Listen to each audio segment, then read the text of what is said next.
Hello and welcome to the new podcast about my book, Attempting Local. Attempting Local follows my journey as I explore Ireland, surf the waves of the North Atlantic, hike the country's rugged mountains, and travel throughout Europe, all while striving toward a master's degree.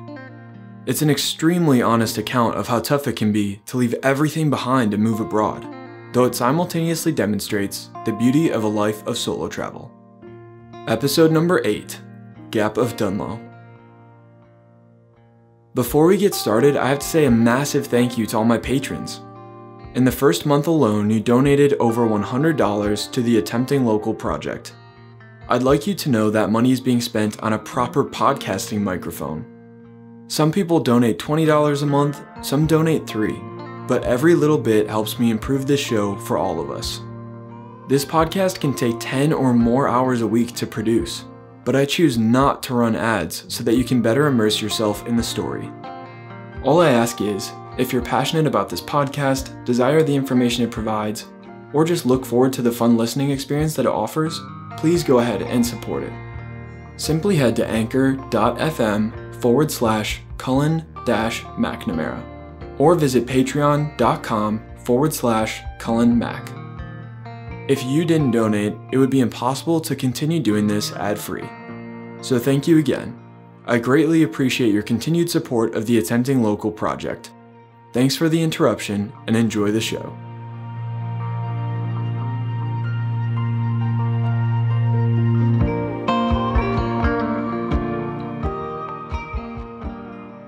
Entry number 19, December 6th, 2018. 102 days since moving to Galway. Entry title, The Bus Girl.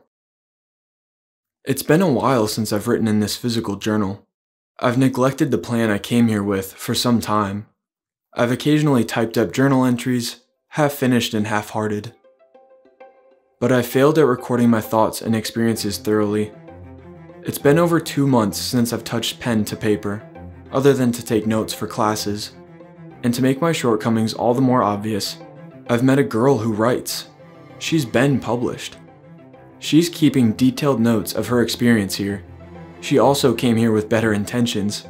Well, maybe similar intentions, though she's executed her plan more effectively and with more resilience. I'm slightly ashamed at how we met, but comforted by the fact that it worked. It was Halloween night. Wait, no, it wasn't. That was our second encounter. It was probably a week or so before. Oisin, one of my roommates, and I decided to go out together. It was the first time we'd actually gotten to know each other outside the apartment. We bar hopped and somehow ended up in my least favorite bar in Galway.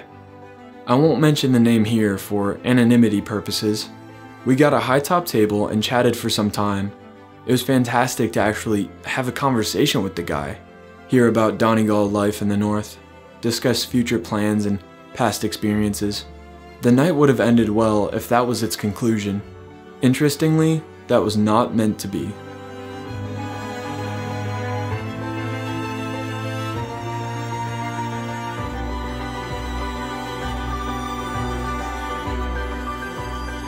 I had a brief and very strange encounter with 2 young women from a table adjacent to ours. I won't recount it here, but you can probably get the story and a laugh out of Oisin if you ever run into him. After that, the girl I'd end up meeting came to clear away our empty pint glasses. This was the writer I'd mentioned earlier. She came up, smile wide, with a light in her eyes I can't begin to explain. Without ever hearing her speak, it was easy to tell she had a kind heart. Her eyes gave her away. She's shorter, has light brown hair, wears a gorgeous smile, and is in impressive shape.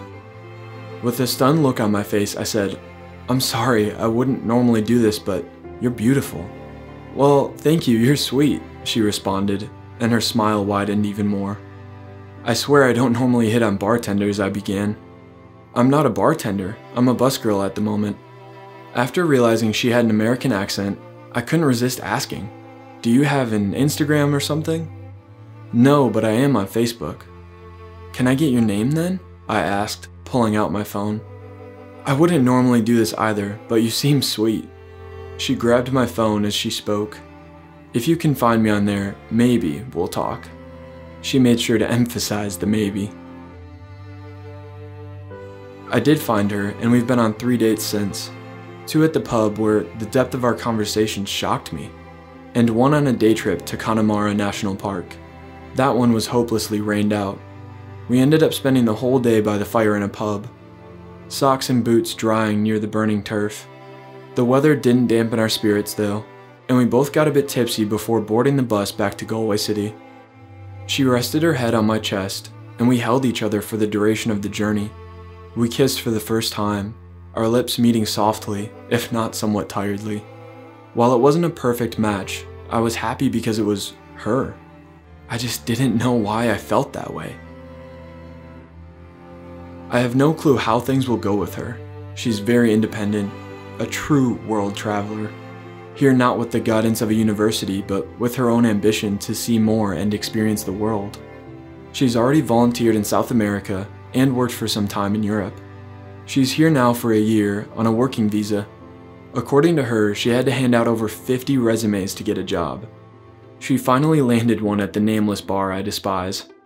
It's a strange feeling with her. It's like my confidence washes away. I'm stripped to my core, humbled by my inability to gather my thoughts. I stumble on my words. I attempt to restrain my smile. I try not to think of her when I know she's at work or busy, but it's all in vain. There's a beauty to her personality, a truth, a purity of essence. It's refreshing. She makes me want to be better, to write more, to meet strangers, to embrace the Irish culture that I came here for, which I've somewhat failed at accomplishing. And she's so damn beautiful. I'm not with this girl, and I probably never will be, but that thought somehow scares me. I haven't felt this in a long time, and honestly, it's terrifying. Entry number 20, December 10th, 2018, 106 days since moving to Galway. Entry title, Gap of Dunloe. Tyler is an old friend from Central Michigan University, our alma mater. He was here last week to drink, party, and see Ireland.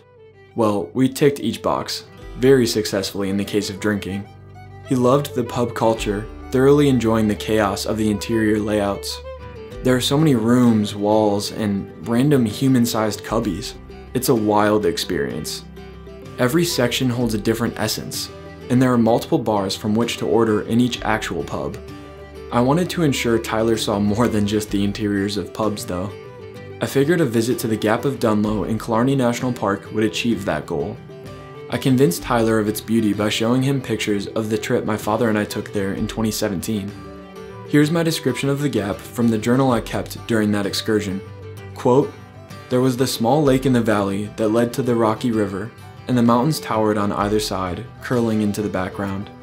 The air smelled of fresh water, you heard it rush between the stones, and there were horseshoes clamoring on the road. If you go anywhere in Ireland, make sure you stop at the Gap of Dunloe. There are a few natural wonders more magnificent." Unquote. Tyler's immediate response was to rent a car, and we encouraged my new buddy from Germany, Max, to join in on a weekend road trip. Tyler hadn't driven a manual before, and he'd also never driven on the left side of the road. For those reasons, Max and I swapped piloting the underpowered vehicle, though Tyler did eventually learn. He wasn't about to pay for a rental without having the chance to drive it. We went out the night before the road trip began. In all honesty, we went out most nights. Point is, Tyler and Maxie were beyond hungover, and I took the first turn behind the wheel, feeling just peachy. I was always overjoyed when I had the chance to drive in Ireland. I love driving a stick, and being on the opposite side of the road offers much needed zest to spice up the whole enterprise. Let's make one thing clear. Driving in Ireland is incredibly different than it is in the States. You take a lot more back roads. They're usually as thin as the vehicle you're driving. Stone walls and hedges border the pavement, so you either hit a wall or the opposing car if you veer too far out of your lane. And each road is windier and thinner than the next. Try passing a semi-truck in conditions like those, and you'll really get your heart rate up. As a thrill seeker, you can see why I love everything about the experience. Now, imagine all of that happening while you're hungover in the back seat, swaying from side to side. Sounds like a nightmare, doesn't it? Well, it was. At least for Tyler and Maxie. I was having an absolute blast, at their expense of course. Max managed to hold down his breakfast, and he eventually took over after a few hours of hell.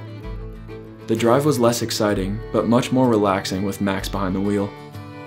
Tyler and I stared at the scenery as we moved ever nearer to our destination.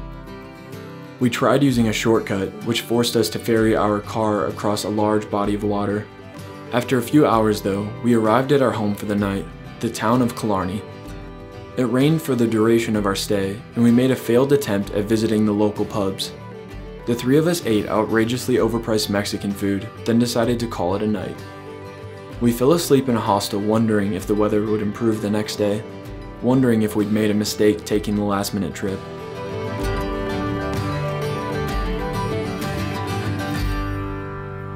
We hadn't. The rain only came in short waves on day 2, and it didn't fall nearly as intensely.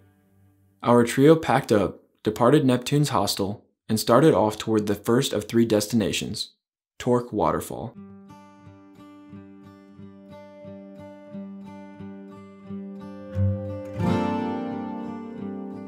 The waterfall was tucked into Killarney National Park, and we took a dirt road to a small pull-off where we could leave the car.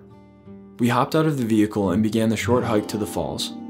I had to occasionally stow my camera in my jacket to keep it from the inconsistent rain. When it was clear enough, I'd shoot video clips of our trek and snap photos of Tyler and Max. Though I'd planned to make more travel videos for YouTube, they never came to fruition. The best I did was post a few Instagram photos of our trip. Torc Waterfall was larger than I'd expected, and it made a perfect backdrop for my pictures. It was surrounded by hills of thick foliage, which were a deep shadowy green. The spot was a bit eerie when the rain clouds blocked the sun, but the scene was no doubt stunning. The weather eventually forced us to move on, and our next stop was Ross Castle. The well-maintained structure rested on the edge of a glassy lake. The water there was so still that the mountains in the background reflected nearly perfectly off the surface. It was here that I captured some of my most impressive images. The 3 of us scrambled over the castle walls and paused to take in the view. We discovered another treasure in Killarney National Park. Before heading off to our final destination, Tyler practiced a bit of driving in the visitor parking lot. Though it wasn't the smoothest ride, he was determined to get us to the fabled Gap of Dunloe.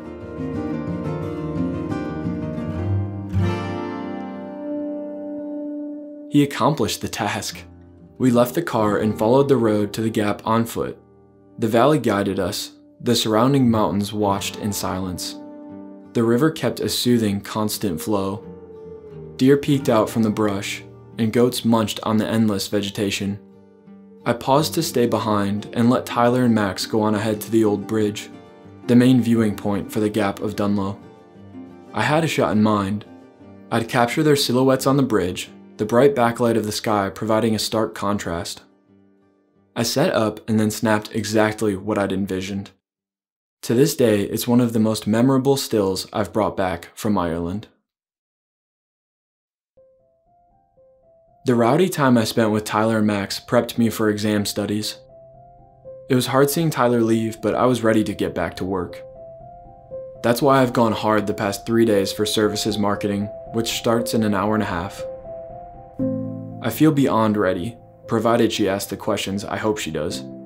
Either way, I can explain in detail the stages in customer decision-making, gaps in service quality, customers' zones of tolerance, and so on. I'm practically dreaming in models and figures. I'm excited to spill out all the info in my head on paper. I've always had an odd fondness for exams. I like proving what I've learned. Maybe that's because I actually prepare. Still, this exam will be my first in Ireland. It may be completely different. As I sit in a cafe in Salthill, west of Galway's heart, I stare toward the sea into the mountains on the other side of the bay.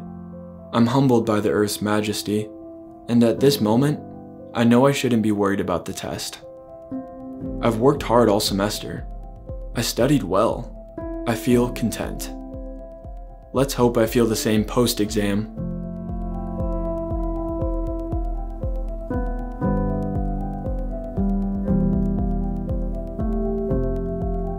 Hey everyone, I'm Cullan. Thank you for listening to episode number 8 of my new book, Attempting Local. For now, episodes will be released every week and I'll update you if that changes. This novel took over 2 years to create, from the idea's inception to editing this final version. The endeavour first required about 8 months of planning, applying, and test taking just to get accepted and then to prepare for university in Galway. I then worked through an arduous year-long accelerated master's program, all while traveling and experiencing the country, just to keep an entertaining and detailed, handwritten journal to share with others. Lastly, I had to transcribe all 4 physical journals onto my laptop, edit, re-edit, send to my editor Sarah, and send to publishers. And I'm still currently sending submissions in. This process has taken an immense amount of time and money, and I'm still working on the Attempting Local project. All I ask is, if you're passionate about this podcast, desire the information it provides, or just look forward to the fun listening experience that it offers, please go ahead and support it. Simply head to anchor.fm/Cullan-McNamara or visit patreon.com/CullanMac. Your help and support will go a long way in keeping this podcast up and running. You'll fuel my ability to create and share this beautiful and timely piece of work with all of you. And hopefully, one day, this will finally get published in print. So thank you again and enjoy listening to Attempting Local, a year abroad in Galway, Ireland.